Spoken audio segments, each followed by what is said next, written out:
I think as I mentioned in the presentation, one of the core lessons learned from CIMIT was that innovation in healthcare is a learnable, teachable process. And what we found in working with groups in not only here in Catalonia, but in Singapore, in Manchester, UK, and others, that the process is the same. The process is universal.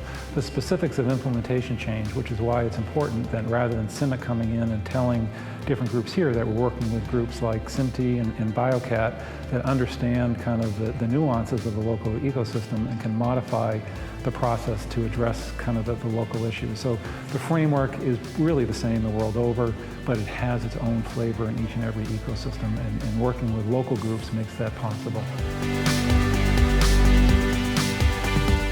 Yeah, we see CIMTI's role much like what CIMIT does, is that there are really kind of two ways to influence teams.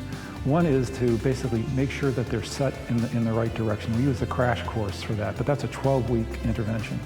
Then they're off on a journey.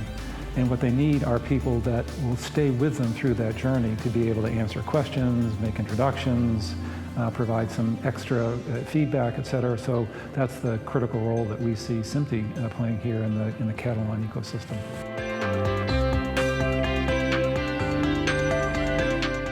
I think, frankly, what we have seen, a number of the projects that we've seen were really driven by passionate clinicians that really focused on the user experience, which is great, but they did not have an appreciation for the whole process of actually building a business and creating a value proposition that someone's actually going to pay money for.